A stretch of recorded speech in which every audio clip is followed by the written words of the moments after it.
Kita berada di episode 124.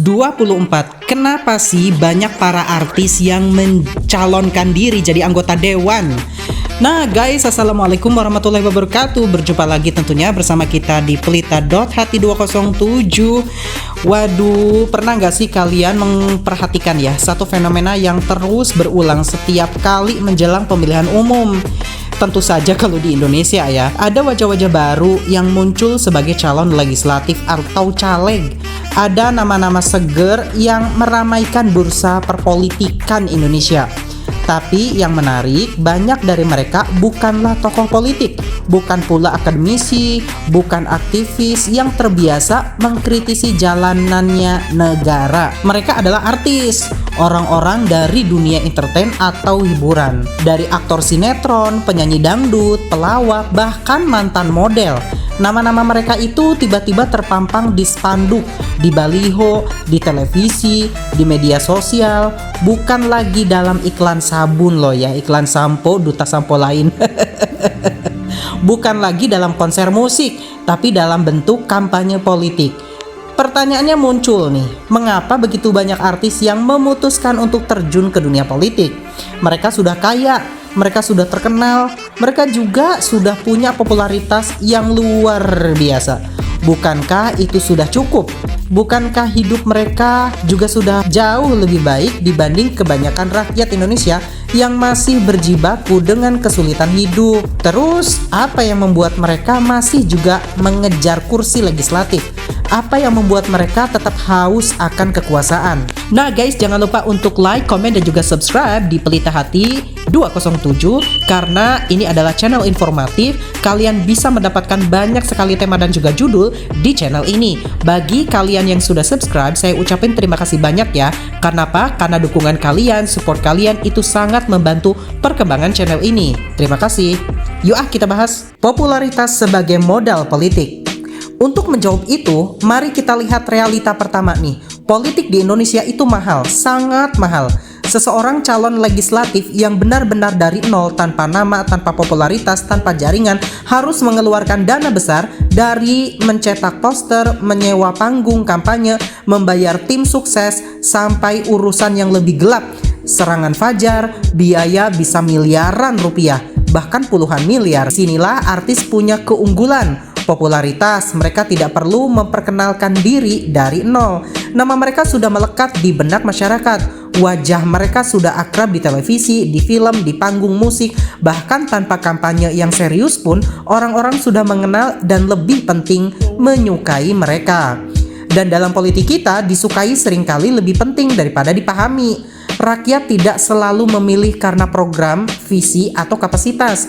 Banyak yang memilih karena kedekatan emosional. Karena sudah sering melihat wajah sang artis di layar kaca, karena pernah merasa terhibur oleh akting atau suaranya, karena merasa dekat meski sejatinya tidak pernah berjumpa. Fenomena ini disebut celebrity politics atau politik selebritas. Dan ini bukan hanya terjadi di Indonesia loh, di banyak negara lain pun demikian. Dari Amerika, India, Filipina, sampai negara di Afrika. Artis seringkali punya jalan pintas ke dunia politik karena mereka punya magnet popularitas. Partai politik pun sadar akan hal ini. Mereka tahu membangun kader dari nol itu sulit banget. Butuh waktu lama untuk mencetak seorang politisi yang bisa populer. Maka jalan termudah adalah merekrut artis. Dengan satu artis, partai bisa berharap mendapat suara dari ribuan hingga jutaan penggemar. Itu strategi instan. Kekayaan tidak sama dengan kekuasaan. Lalu muncul pertanyaan kedua, kalau artis sudah kaya, kenapa masih mau? Jawabannya sederhana, karena kekayaan tidak sama dengan kekuasaan. Seorang artis bisa punya rumah mewah, mobil mewah, rekening yang penuh, tapi kekayaan itu hanya memberi kenyamanan pribadi, tidak memberi kewenangan untuk menentukan arah negara. Kekuasaanlah yang memberi itu semua. Dengan duduk di kursi legislatif, seseorang artis tidak hanya dikenal sebagai entertainer, tapi sebagai pembuat undang-undang. Ia bisa menentukan kebijakan. Ia juga bisa masuk lingkungan elit. Ia juga bisa punya akses pada proyek, dana, dan jaringan bisnis yang jauh lebih besar. Dan seringkali kekuasaan justru membuka jalan menuju kekayaan yang lebih luas.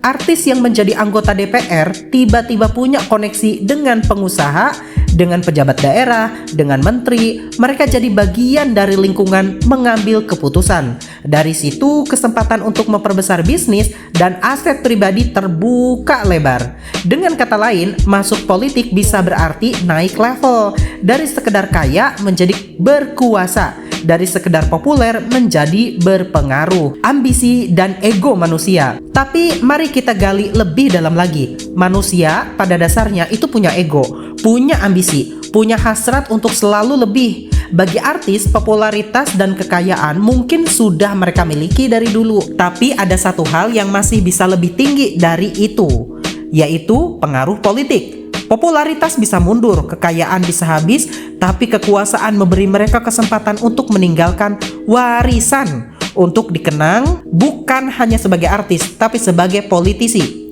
pejabat, bahkan mungkin sebagai menteri atau gubernur. Disinilah ambisi manusia bekerja. Dari dulu hingga sekarang, banyak orang lain diingat bukan hanya karena profesinya, tapi karena posisinya dalam sejarah. Dan politik adalah panggung yang memberikan itu. Bayangkan aja, seorang artis yang dulunya dikenal sebagai bintang sinetron, kini dikenang sebagai anggota DPR yang berpengaruh. Itu adalah kenaikan status sosial. Bagi banyak artis, ini bukan sekedar jabatan, ini adalah pengakuan. Politik sebagai panggung baru. Ada pepatah yang mengatakan seperti ini, artis butuh panggung, tapi panggung hiburan tidak selalu abadi. Popularitas artis itu naik turun, ada masa jaya, ada masa redup. Ketika popularitas mereka mulai pudar di dunia hiburan, politik datang sebagai panggung baru, sebagai jalan untuk tetap eksis. Dengan masuk ke politik, artis yang sudah lama hilang dari layar kaca bisa kembali jadi sorotan media. Setiap langkahnya diliput, setiap pertanyaannya jadi berita. Bahkan mereka yang sudah jarang tampil di TV pun, di film, di dalam musik, tiba-tiba kembali populer hanya karena mencalonkan diri sebagai legislatif. Jadi politik tidak hanya soal kekuasaan ya guys. Bagi banyak artis, politik adalah strategi untuk mempertahankan eksistensi, untuk memastikan bahwa nama mereka tidak pernah benar-benar hilang. Alasan idealis, benarkah? Tentu saja, banyak artis yang maju ke dunia politik dengan alasan yang terdengar mulia. Mereka bilang ingin mengabdi, ingin membawa aspirasi rakyat, ingin memperjuangkan nasib seniman. Loh, begitu ya. Alasan-alasan ini tuh terdengar manis, tapi publik seringkali skeptis. Jika memang ingin mengabdi, mengapa baru terpikir setelah popularitas mereka mulai meredup? Jika memang ingin memperjuangkan seniman, mengapa saat mereka sedang berada di puncak kejayaan tidak bersuara lebih keras? Ada yang benar-benar tulus, tentu saja. Kita tidak bisa menyamaratakan, tapi sulit dipungkiri bahwa banyak yang masuk politik lebih karena peluang, bukan karena panggilan. Politik sebagai peluang bisnis. Jangan lupakan juga ya, politik itu membuka jalan bisnis. Dengan status sebagai pejabat, artis punya akses pada berbagai peluang ekonomi. Dari proyek pemerintah, jaringan penguasa, hingga kebijakan yang bisa mereka manfaatkan untuk kepentingan pribadi. Maka, walau mereka sudah kaya, politik memberikan mereka kesempatan untuk menjadi lebih kaya lagi. Dan tentu saja, lebih berpengaruh. Dampak bagi demokrasi. Sekarang, mari kita lihat dampaknya bagi kita sebagai rakyat. Di satu sisi, fenomena artis masuk politik menunjukkan bahwa demokrasi kita terbuka. Siapa saja boleh ikut serta. Tidak ada larangan bagi artis, itu positif. Tapi di sisi lain, ini menunjukkan kelemahan demokrasi kita. Karena banyak masyarakat memilih bukan berdasarkan kapasitas, tapi popularitas.